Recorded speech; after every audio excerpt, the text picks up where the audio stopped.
muchachas, las niñas pues que se enrolan en esta carrera son minoría, pero minoría en serio. Este es un desafío muy grande porque uno empieza a formar una visión del mundo a través de los compañeros y de esa manera el pensamiento de la mujer se ve un poco limitado. O sea, yo tengo la fortuna de tener muchos alumnos muy destacados que salieron de la licenciatura y algunos otros de la maestría y doctorado.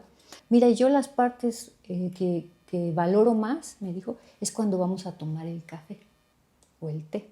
Dice, porque ahí me doy cuenta de que puedo conocer a las personas. Ingeniería es creación, ¿no? Es imaginación, es creatividad. Entonces, tienen que ser flexibles y tratar de proponer cosas. Pues lo primero que uno tiene que saber es que tú tienes que estar dispuesto. ¿Alguna vez te has preguntado qué hay detrás de los artículos científicos, las aulas, los laboratorios? Artlist.io. ¿Qué historias, frustraciones y pasiones acompañan a quienes hacen ciencia en México? Bienvenidas y bienvenidos a Ciencia de Fondo, un podcast donde conversamos con personas que habitan la academia desde distintos ángulos. Nos alejamos de los titulares para sumergirnos en la experiencia humana de hacer ciencia en este país.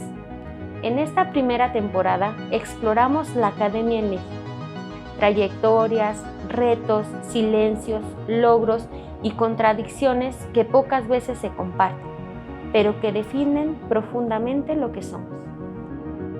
Yo soy Edith Álvarez, investigadora, postdoctorante, divulgadora, estudiante y alguien que, como tú, cree que las historias de fondo también importan. Sean bienvenidas y bienvenidos a su podcast Ciencia de Fondo. Music licensing reimagined. Buenos días, buenas tardes, buenas noches. Bienvenidos nuevamente a su podcast favorito, Ciencia de Fondo. El día de hoy tenemos una invitada muy especial, la doctora Susana Soto, quien es una referente en el área STEM. Ella es una investigadora consolidada que desarrolla líneas de investigación en microsensores aplicados a diferentes ámbitos: neurociencia, agricultura y control de calidad de bebidas originarias. El día de hoy nos compartirá un poco sobre su experiencia en la ciencia desde la estructura, el servicio y la sensibilidad humana. Bienvenida, doctora. Gracias por aceptar la invitación. No, gracias a ti. El día de hoy vamos a tocar la miniserie Trayectorias Consolidadas, en donde es necesario dar voz a quienes han consolidado espacios de ciencia y nos han abierto las puertas para que a jóvenes investigadoras e investigadores sea más fácil ingresar a la academia en México. Para abrir con este podcast, doctora, me gustaría que nos describiera su trayectoria académica en una frase. Una frase podría ser pionera en aquellos años. Okay. Muchas gracias. ¿Nos podría describir un poco sobre su línea de investigación?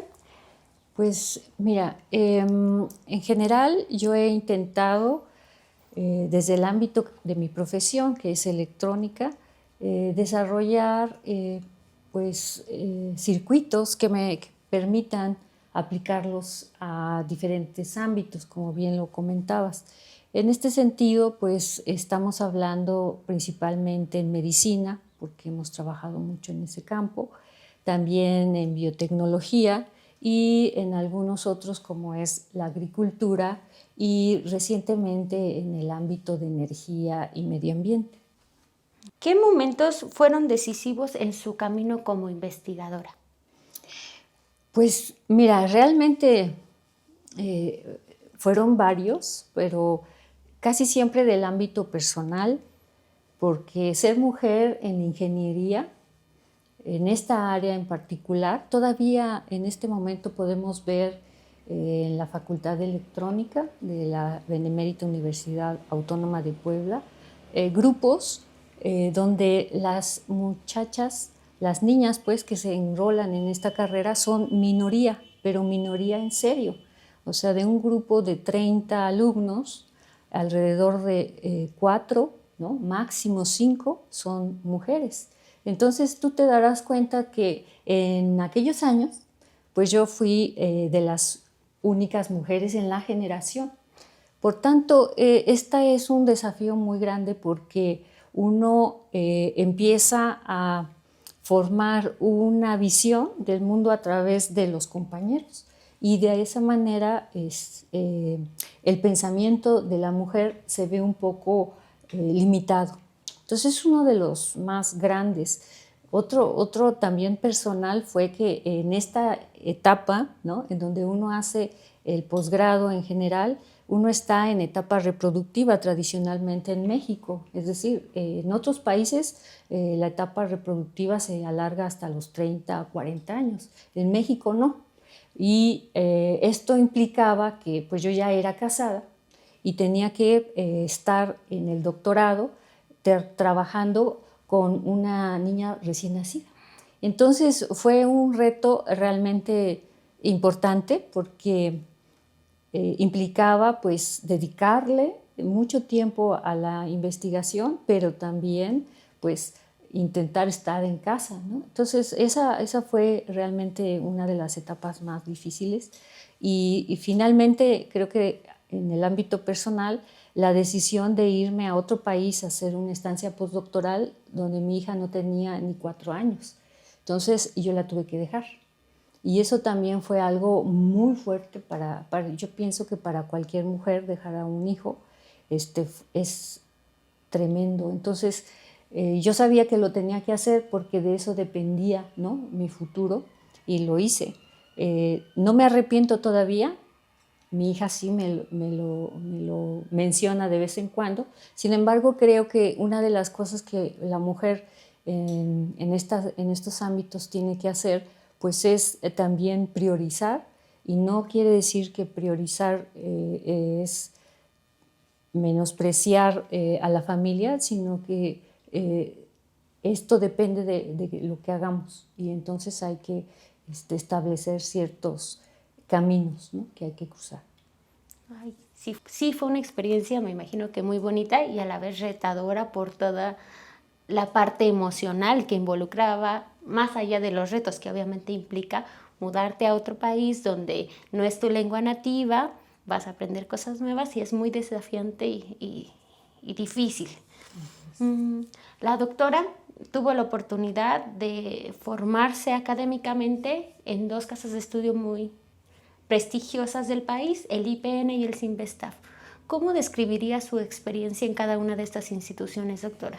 Pues mira, yo creo que como toda universidad pública, de los profesores que nos tocaron en su momento y de profesoras, yo tuve la oportunidad de que todos fueron grandes profesores y desde la formación de electrónica, pues yo tuve desde la programación hasta el diseño muy claro y muy fuerte en el Politécnico. Yo estuve en aquellos tiempos en la Escuela Superior de Ingeniería Mecánica y Eléctrica del Instituto Politécnico Nacional, en donde los troncos comunes nos integraban a todas las carreras y de esa manera podíamos nosotros participar con todos los demás miembros de la escuela. Y nos ayudaba mucho, nos incentivaba bueno, a seguir en este camino. Y otra cosa muy interesante que fue cuando yo ingresé al CINVESTAF es que de todos los profesores que estaban en ese momento pues eran varones y estaba ingresando una doctora, la doctora Magali Estrada. Ella venía de una formación rusa socialista. Es cubana y ella aceptó que yo participara en su proyecto y de esa manera pues yo tuve una formación muy sólida en el ámbito tecnológico, ¿no? Entonces ahí me enfrenté a trabajar pues, y entender los dispositivos desde el interior del material y los efectos de las propiedades eléctricas que pues, conforman su funcionamiento. Entonces, para mí Bueno, el Instituto Politécnico Nacional es mi casa y ha sido realmente muy importante bueno, la contribución que tuvo a mi formación académica. Ay, qué gran experiencia, doctora.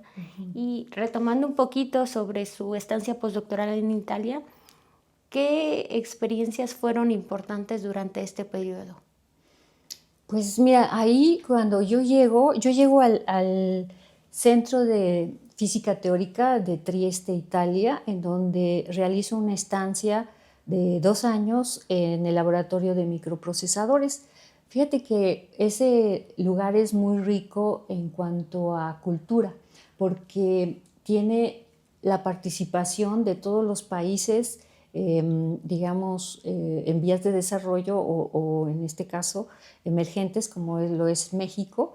Y entonces yo conocí gente de Asia, del Medio Oriente, ¿no? Bueno, de todos lados y de todos los gustos y sabores, latinoamericanos también. Entonces, eso me permitió entender muchas cosas, ¿no? De acuerdo a la cultura, y también incorporar algunos elementos como estrategias que ellos mismos utilizan desde su visión, ¿no? De su país. Entonces, pues tuve compañeros colombianos, cubanos, también africanos y asiáticos, o sea, había muchos chinos, y en este sentido yo conviví con mujeres musulmanas, en donde yo desde esa perspectiva valoré mucho la libertad que tenemos en México de elegir nuestro propio camino, porque ellas estaban ahí solamente porque tenían que tener cierta cultura para que se pudieran regresar y casar. O sea, ellas ya estaban predestinadas a ciertas normas que no podían romper y que todo mundo entendía y asumía, ¿no? Entonces eso es un impacto muy fuerte para una persona, o sea, en este caso una mujer, porque pues yo las veía y yo no entendía por qué no se rebelaban, ¿no?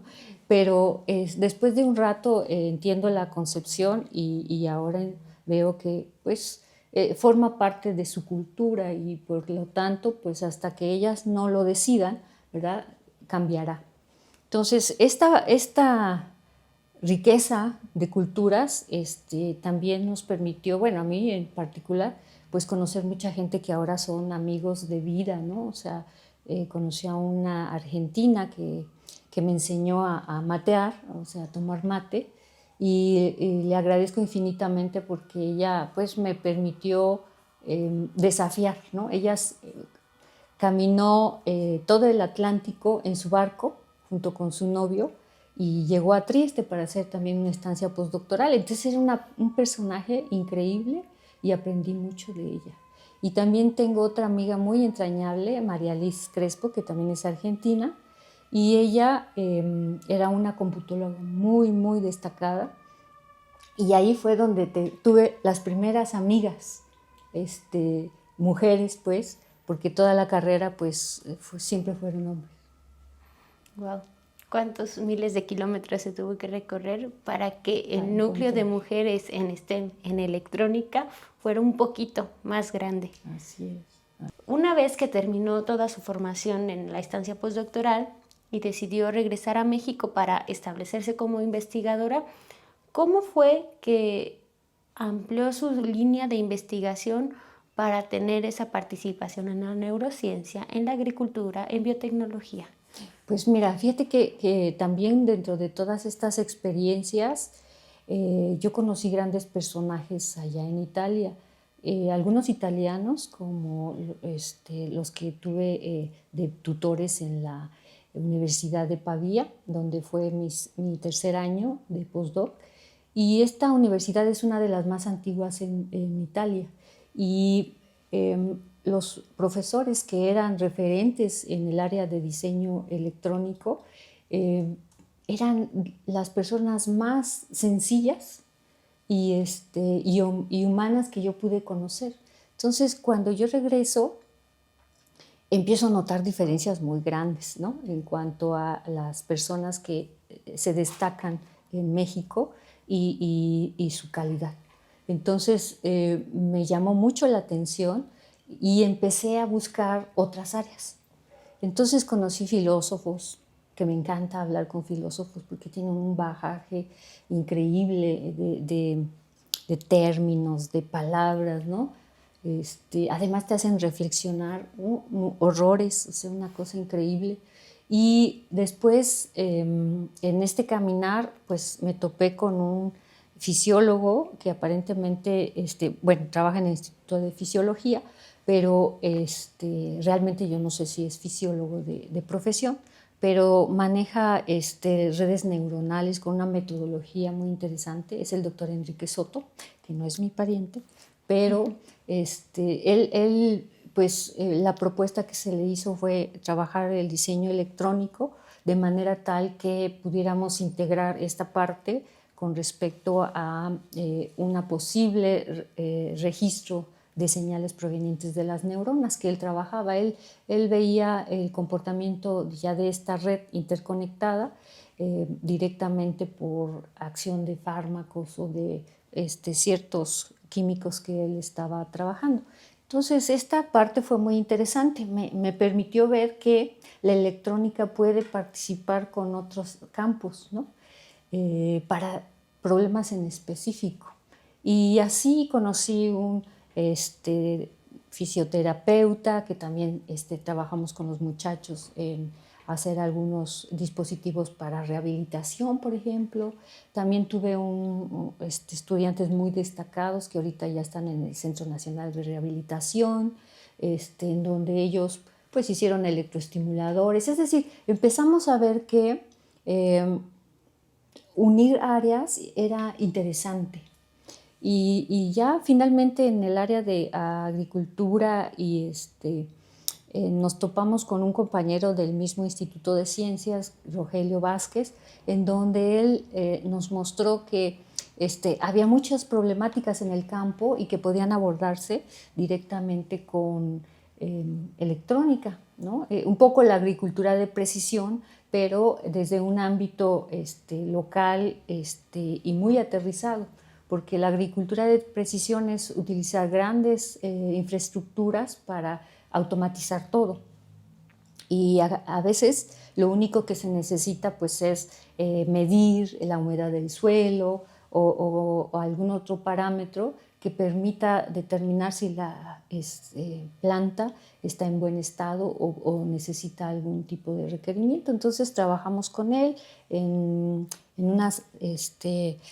una localidad aquí de Puebla en donde hay un fuerte grupo de productores de nopal tuna y son exportadores. Entonces fue muy interesante esa parte. Y también tengo yo tengo la fortuna de tener muchos alumnos muy destacados que salieron de la licenciatura y algunos otros de la maestría y doctorado. Y ellos, uno en particular, generó una empresa de geolocalización y planeación con drones y no sé qué tanta cosa. Entonces viene aquí de repente y nos habla de sus proyectos y nos involucramos con él y bueno, hay una serie de componentes que nos permiten pues adaptar lo que nosotros tenemos a lo que él o ellos necesitan. Entonces es algo que a mí, creo yo, ya no concibo. O sea, hacer electrónica y fragmentar, ¿no? el área y decir, pues es esto y de aquí no me muevo, ya no se puede. Ya después de que lo ves, se pueden hacer muchas más cosas con otras áreas. Colaborando Uh-huh. y abriendo un poquito la mente. No hay que ser experto en todo, ser bueno en lo que haces y saber colaborar. Hablar y dialogar con el otro, ¿sabes? Porque también esto es algo que yo vi mucho en algunas áreas, que menosprecian otras áreas. Y creo que eso no deja observar las posibilidades, ¿no? Que tú puedes proponer con la unión de esto. Entonces, esto también me ha marcado mucho. Fíjate que en Trieste hubo un evento muy importante en donde se presentó un premio Nobel en física. Y el doctor es el Lewis Perl. Él obtuvo el premio Nobel de Física en 1995 y ahí fue a hablar pues, de estos avances, porque este centro de física teórica pues, trabaja muchas cosas que tienen que ver con la física teórica muy, muy rigurosa, ¿no? Entonces, él en su presentación a mí me llamó mucho la atención porque es una persona tan, o sea, con lo teórico, tan abierta, y yo dije, qué raro, ¿no? O sea, que sea así. Entonces, en una de esas que se va hacia una estancia, bueno, ahí como un recinto que estaba a un ladito de todo la conferencia, que voy y que lo abordo. Y entonces que le pregunto, oiga, usted de la conferencia que dio, me llamó mucho la atención la forma en la que trabaja en su grupo de trabajo. Y me dijo, sí, yo cuido mucho eso. Y le dije, pues, ¿qué recomendaciones o cómo es que usted hace, no? Y me dijo, mira, yo las partes que valoro más, me dijo, es cuando vamos a tomar el café o el té. Dice, porque ahí me doy cuenta de que puedo conocer a las personas. O sea, no habla de nada. Me decía él que él hablaba de cómo les iba, de cómo estaban, de cómo se sentían. Y dice, y sin quererlo, empiezas a hablar de trabajo, pero de otra manera.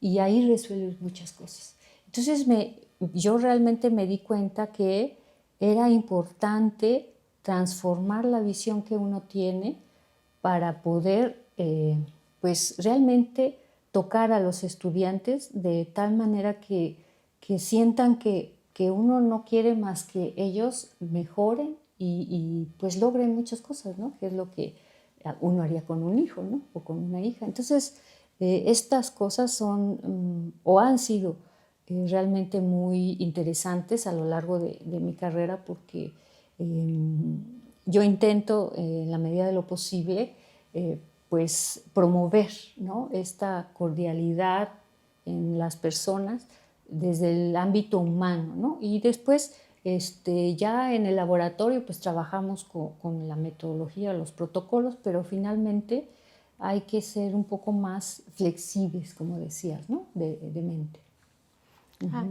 Eso es algo muy interesante y algo muy bueno, porque hay veces que, como bien lo mencionó, en la academia, a veces, no siempre, yo he tenido muy buenas experiencias, la verdad, pero también me ha tocado ver que hay grupos en donde solo se concentran en producción, que claro es importante, ¿no?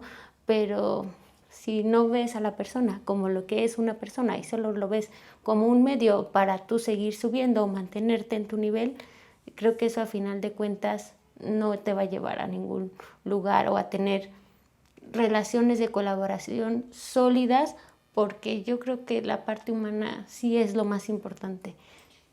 Yo creo que eso que estás diciendo es sumamente importante, porque lo vemos reflejado en las redes que tú construyes. Por ejemplo, mi asesora, bueno, mi directora ya está jubilada, pero ella ha dejado un legado increíble en el Cinvestav, de tal manera que todos nosotros, todos los que salimos, ¿no?, de su formación, todavía nos comunicamos y la consideramos una persona valiosa que nos orienta y que nos recomienda y que nos ayuda, y bueno, de todo hace ella. Entonces, esto yo lo he visto, como bien dices, en algunos otros lados, que los estudiantes nunca regresan de donde salieron. Y esto también habla mucho, ¿no?, de esta relación humana que se establece con ellos, ¿no? Te digo, yo tengo la fortuna de que muchos estudiantes, y mira que ahora me doy cuenta que son grandes personajes ahora ya, pero que en aquel momento eran chiquitos y no, uno los veía así, y todavía se acuerdan de uno, y todavía vienen y me dicen, ay, doctora, y bueno, yo la verdad me siento muy, muy agradecida de todos ellos, porque lo único que creo es que pues la vida te regresa todo, ¿no? Entonces hay que cuidar las relaciones. Sí. La doctora Susana estuvo desarrollando actividades administrativas en el Instituto de Ciencias de la Benemérita Universidad Autónoma de Puebla. Y creo que es algo muy importante. Doctora, ¿cómo logró equilibrar las actividades que tenía que desarrollar en ese puesto, sus actividades como investigadora y en docencia, y también sin descuidar la parte personal? ¿Cómo es que logró que todas esas cosas se encajaran? Bueno, pues así que lograra. Realmente la gestión es un área extremadamente demandante. Y yo tengo la fortuna de contar con un grupo en mi cuerpo académico que me apoya. Son todos varones y cuando yo necesitaba pues de algún apoyo, pues yo hablaba con ellos, les decía que pues tenía que estar en la reunión o que teníamos que entregar algo o aquello, y ellos siempre me apoyaron. O sea, yo creo que esta colaboración y apoyo que tú tengas de tus redes es fundamental cuando desarrollas un rol como de esa naturaleza. Entonces, no es fácil. Yo lo que sí puedo decir es que no es fácil, porque lo que se ve es que en general, pues tú tienes que estar mucho tiempo, porque también depende mucho de tu compromiso, ¿no? Porque podría ser que no, pues que no le dediques tanto tiempo y que las cosas vayan fluyendo como sea. Pero en el caso en el que estuvimos nosotros, pues sí teníamos que estar un poco más y por lo tanto intentar cumplir de alguna manera organizando los tiempos. Lo que sí es cierto es que la gestión te ayuda a entender los procesos administrativos, y esto es fundamental también como para que uno aprenda estrategias, ¿no? O desarrolle otro tipo de habilidades, porque yo creo que de lo que a mí me dejó, al menos me siento satisfecha, pues es primero haber conocido a personas como las secretarias administrativas de todos los posgrados, que son unas personas valiosas y saben muchísimo, ¿no? Y algunas veces son olvidadas porque pues desarrollan un trabajo administrativo, y yo intenté observarlas y reconocerlas porque hacían mucho, ¿no? Esa es una parte que yo no estoy muy satisfecha. Y la otra, pues con tanta gente valiosa, ¿no? Como ustedes, que iban y que trabajaban, o que teníamos que hacer grupos para entregar algún tipo de proyecto o alguna propuesta para una evaluación, ¿no? Como era el Sistema Nacional de Posgrados o la creación de programas o lo que sea, pues aprendí a convivir con tales personajes, ¿no? Que son muy valiosos. Tenemos 13 eméritos en el Instituto de Ciencias, ¿no? Entonces son personajes valiosísimos, con una calidad humana increíble, pero que merecen un trato realmente especial. Y todos los demás que somos gente normal, digamos, es exactamente el mismo trato. Entonces, pues yo intentaba valorar a todos y además trabajar de la misma manera con todos para sacarlo mejor. Entonces, creo que esa manera de hacerlo me redituó en muchas experiencias muy positivas, y que esos personajes tan importantes aceptaran participar, ¿no? Dedicar ese tiempo tan valioso que tienen en todo lo que nosotros hacíamos fue algo increíble, realmente increíble. Yo agradezco muchísimo a todos y a cada una de las investigadoras principalmente que participaron con nosotros. Sí. La verdad, yo pues tengo muy poca experiencia en cuanto a esos procesos, pero las pocas que tuve en ese periodo fueron muy satisfactorias, porque la gestión y la solución de cualquier petición o duda eran muy rápidas y muy transparentes, y te ayudaban a entenderlo, para que si en un futuro habría necesidad de realizar otro trámite, fuera sencillo y hasta un poquito como que intuitivo. Entonces, eso a mí me gustó mucho porque no me había pasado. Y lo que menciona de las secretarias del posgrado, también creo que es muy valioso porque yo cuando llegué a los cursos propedéuticos para la maestría, la primera persona que vi fue a Lili, la secretaria del posgrado. Yo cada que la veo me quedo maravillada porque no sé cómo puede mantener ese posgrado en orden. Nos conocía al día 2 que llegábamos a cursos propedéuticos y desde ese día que llegué hasta que me titulé del doctorado se sabía mi nombre, casi que mis materias, o sea, una maravilla de organización y gestión, la verdad. Sí. Retomando un poquito el tema de la investigación, ¿encontró algún obstáculo al momento de tratar de vincular sus líneas, que son, si bien el eje central es la electrónica, son de disciplinas totalmente distintas? Pues fíjate que es muy interesante porque cuando tú trabajas en un colectivo, pues no solamente es una articulación de talentos, ¿no? de habilidades, pues de conocimientos sobre el área, sino que también tienes que valorar el tiempo que le están dedicando a esa actividad. Entonces, yo lo que sí vi es que en cuanto al trabajo académico, hemos trabajado con gente de físico-matemáticas, por ejemplo, son gente muy formal y ellos trabajan muy fuerte, pero algunas veces los obstáculos creo que son solamente administrativos, es decir, hay muchas actividades administrativas que tienen que cumplir los investigadores o las investigadoras. Entonces eso hace que el tiempo que podemos dedicar a una u otra cosa pues no sea el óptimo, vamos a decirlo. Entonces, ¿qué es lo que pasa? Que a veces pueden hacer, ¿no?, el trabajo en conjunto y a veces no.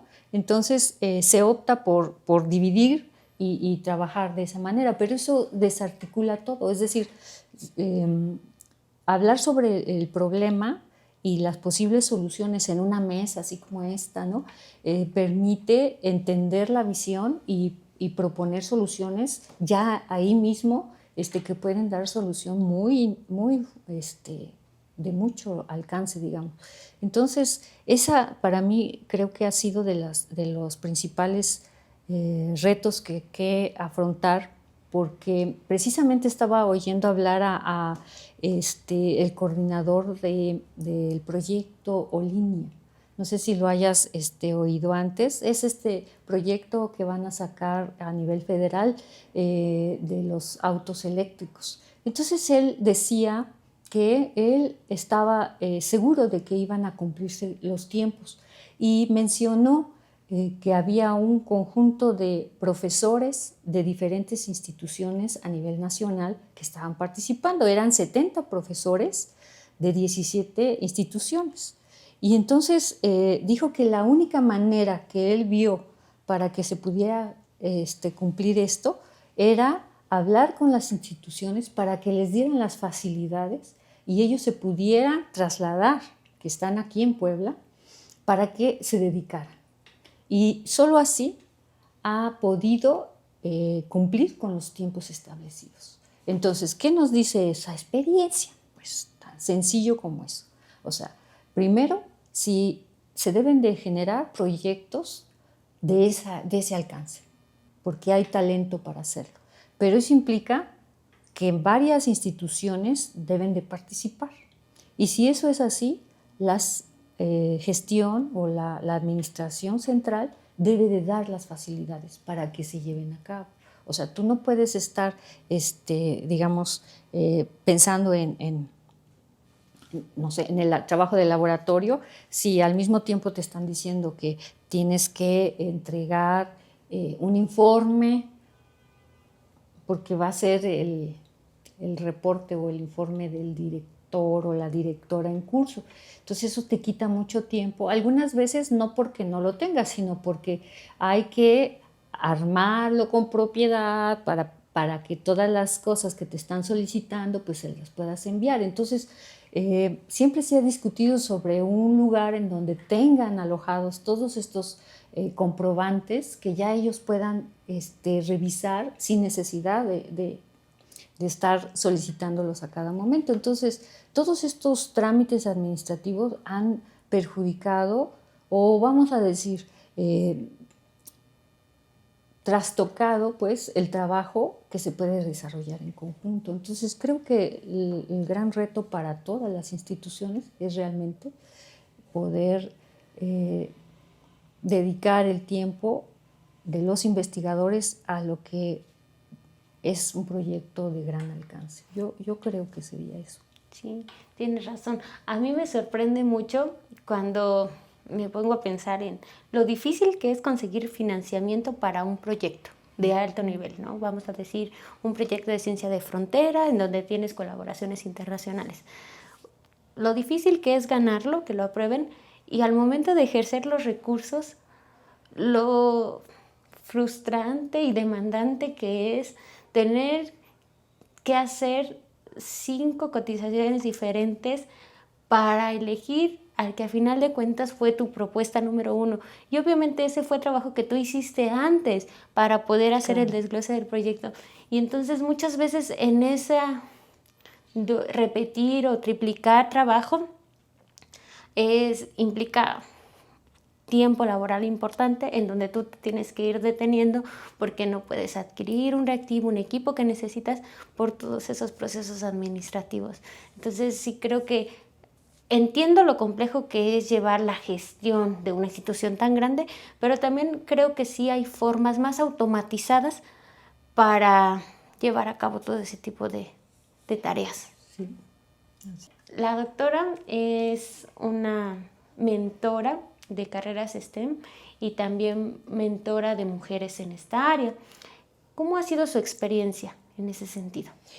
Bueno, pues vamos a decir que esto nace desde que yo era pequeña, en el sentido de la carrera, ¿no? Entonces, recuerda que yo me di cuenta de que en estas áreas, pues yo era la única, ¿no? No tenía amigas y finalmente era difícil encontrar mujeres en las áreas en las que uno se dedicaba o estaba en contacto. Entonces, cuando yo llego a la universidad, me doy cuenta de que es lo mismo. O sea, es decir, mis años de licenciatura o de posgrado prácticamente se estaban replicando ahora en otra generación o otras generaciones y seguían siendo muy pocas las niñas y no había realmente promoción para que ellas se animaran. Entonces, ¿qué es lo que yo hice? Bueno, pues en mi ámbito, o sea, en aquel momento pues no tenía tanta experiencia, entonces lo que yo hacía muy tímidamente pues era tratar de hablar con las niñas que estaban, ¿no? Es decir, cuáles eran sus inquietudes, cómo se sentían, hacíamos grupos, hablábamos de la relación que tenían con sus profesores, con el área en particular, qué les gustaba, qué no les gustaba. O sea, yo intentaba pues ofrecerles apoyo en cuanto a la orientación. Muchas de ellas, y te puedo decir que me decían, ¿y usted cómo ve? No, pues, ¿qué es lo que te gusta? ¿No? Entonces empezaba la mentoría de manera natural y de alguna manera, pues, muchas de ellas, pues, están ahora en lugares ya bien establecidos, desarrollándose muy bien en las áreas STEM. Entonces, en ese momento, pues, solamente era realmente a nivel licenciatura con las chicas. Después tuve la oportunidad en la misma Facultad de Ciencias de la Electrónica de dar una materia en donde las personas de otras facultades tomaban esa misma materia. No me acuerdo cómo se le llaman esas materias que pueden venir de otras facultades a la Facultad de Electrónica. Entonces yo tuve niñas de arquitectura, de ingeniería química, que tomaron el curso que yo daba y pues ahí me puse un poco más contenta porque bueno, al final eran como unas 10, ¿no? Del grupo de 30. Entonces ahí armamos un grupo muy interesante en que incluso nos atrevimos a presentar un trabajo de los obstáculos que hay en estas áreas para las mujeres en particular.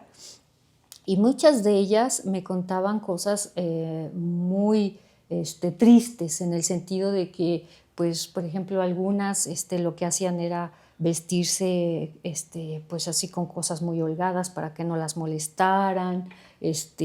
Algunas otras se sentían un poco incómodas, ¿no? Con algunas personas. O sea, cosas que en mi época estaban y que acá otra vez estaban trasladando. Entonces, por eso me atreví a hacer esa propuesta y se presentó en Ciudad de México en un congreso, que ya ni me acuerdo cuál es. Y al final, lo único que yo pude observar es que los patrones se perpetúan.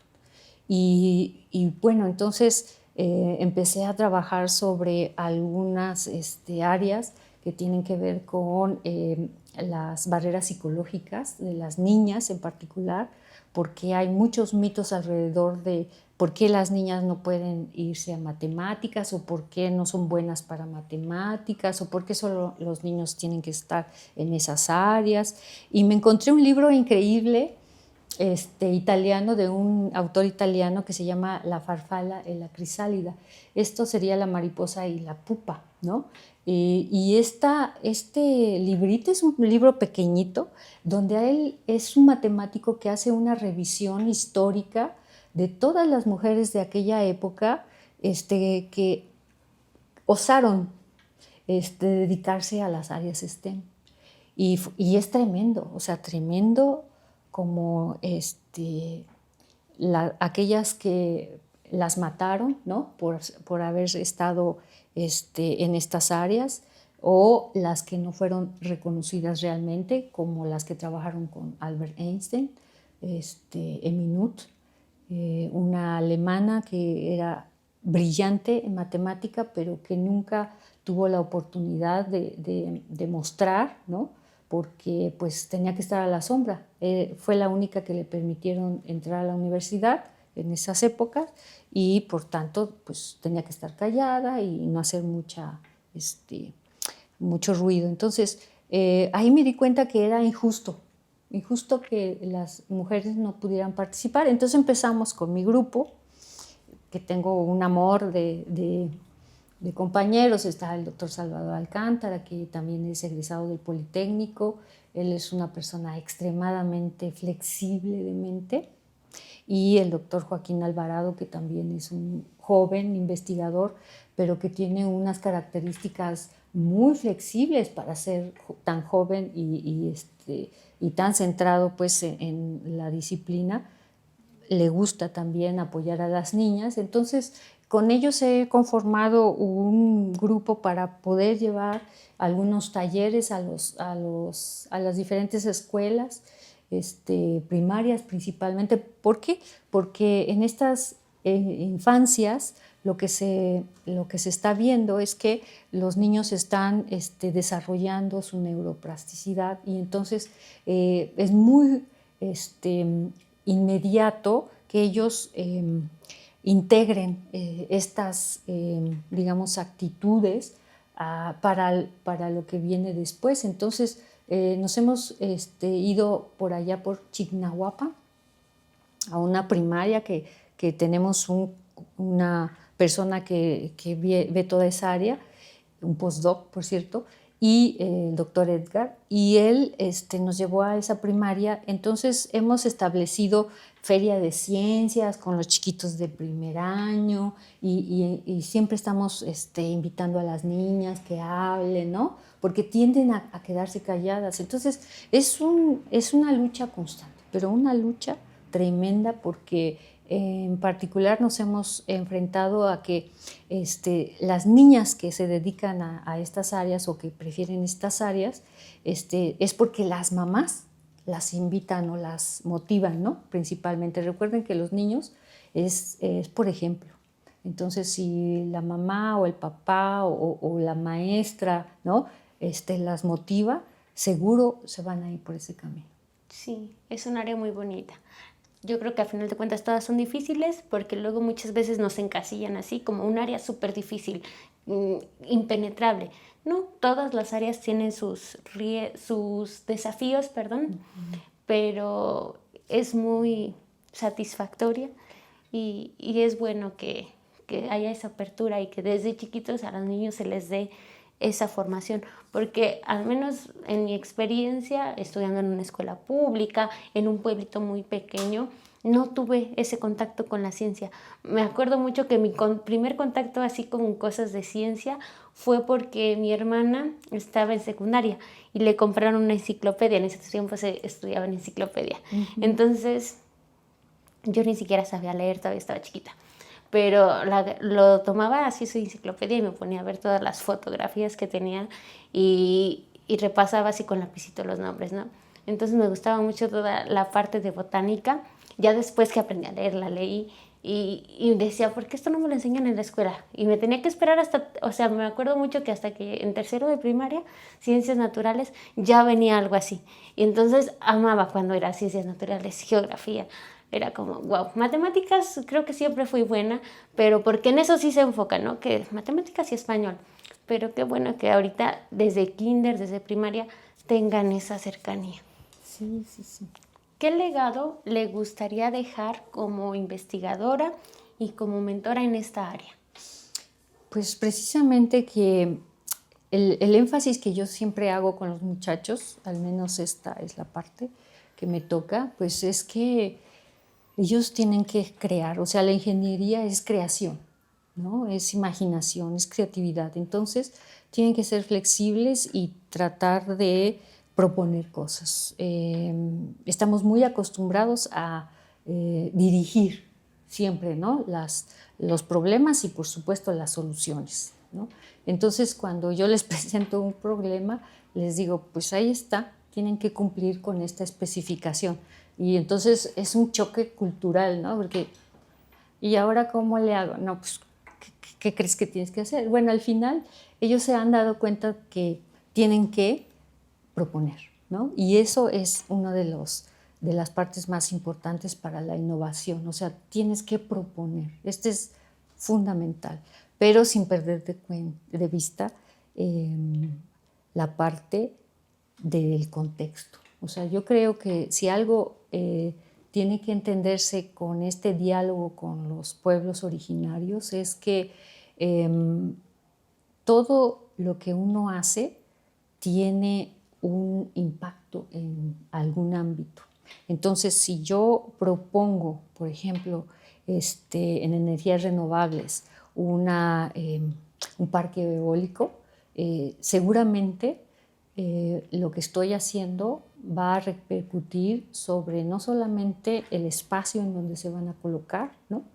Que tiene un impacto muy fuerte en el suelo, sino también en los animales que habitan alrededor y en las mismas comunidades. Entonces, ¿qué es lo que yo propongo y por qué lo estoy proponiendo? Entonces, esta digamos, integración entre la innovación debe de respetar el lugar y las formas. Por ejemplo, nos decían que en algunos lugares fueron, no sé si fue el gobierno, en este caso del estado de Puebla, en donde se trabajaron algunos estufas solares o estufas que podían sustituir las que ellos tienen, porque ellos regularmente ponen estufas de leña.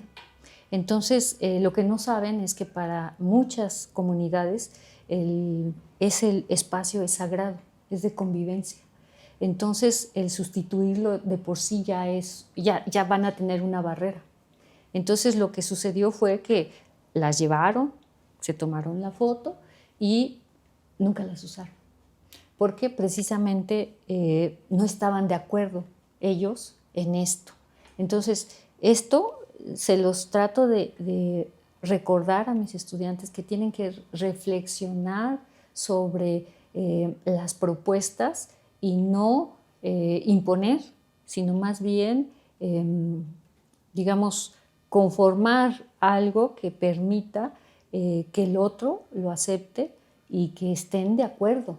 Es decir, que entre todos se genere la propuesta, porque si no, pues es como que yo te digo, mira, ponte esto porque está bonito, y tú me vas a decir, pues eso a mí ni me gusta el color, ¿no? Uh-huh. Entonces, es una cuestión hasta de sentido común, pero muchas veces no se toma en cuenta. Entonces, ojalá que el legado que yo tengo o que proponga o que de alguna manera estamos trabajando sea siempre ingeniería con creatividad, con innovación, ¿no? Pero con una visión de respeto sobre todo lo que está alrededor de esa propuesta, porque si no, no tiene mucho sentido. Sí, creo que ese punto que mencionó es muy valioso y muy importante porque muchas veces el enfoque que se le da a lo que hacemos es nada más publicar un artículo, cumplir con mis métricas de evaluación y ya no. La mayoría de las veces, me atrevo a decir, son proyectos que tienen un potencial para ser aplicados enorme, pero se queda nada más ahí como un artículo publicado. Entonces, ahorita que tengo la fortuna de estar trabajando en resolver una problemática social importante, me doy cuenta de lo valioso que es una cosa tan sencilla que es el llenado de una bitácora. Compartirlo con una persona le soluciona un problema a lo mejor que de años. Entonces, eso es muy bonito y ojalá que estas nuevas generaciones de investigadores que nos queremos incorporar a la academia pongamos más en práctica, porque hay mucho talento y dentro de todo ese talento estoy segura que podríamos solucionar las problemáticas más desafiantes que aquejan a nuestro país. Entonces, doctora, ¿qué cree que le hace falta a la academia en México que podría aprenderle a esta cosmovisión de los pueblos originarios? Humildad. Porque, hemos sido educados de tal manera que a veces realmente creemos que lo que hacemos es súper importante, ¿no? Y desde el punto de vista, podría ser de una ciencia básica, de la propuesta que desarrollas, puede ser que es cierto, porque pues te lo publican y finalmente pues obtienes un reconocimiento. Sin embargo, cuando se trata de trabajar con el otro, pues lo primero que uno tiene que saber es que tú tienes que estar dispuesto. Es decir, dice el filósofo que la manera de crear un diálogo constructivo es que tú escuches al otro con la humildad que te da el querer aprender del otro. Entonces, si tú desde el inicio tienes una postura que es de soberbia, yo lo sé todo, yo taca, pues ya tienes una barrera que tú no la estás viendo, y todo lo que te pueda decir que sea útil o valioso, quizás no es que no te lo haya dicho y no lo hayas entendido, sino que no lo incorporas a tu psique, o sea, no lo ves, basta. Y eso te hace perder muchas cosas. Recordemos nada más el caso de la mujer en la ciencia, ¿no? O sea, en aquellos años era increíble decir que la mujer no podía dedicarse a las ciencias, ¿no? Porque la menstruación requería de toda la sangre en esta parte, y que si tú pensabas se iba a ir para arriba. Esto estamos hablando de los 1800, pasado los 1850. Entonces imagínate en aquella época, por eso a la mujer no se le permitía estudiar, porque ella era para reproducir. Entonces decía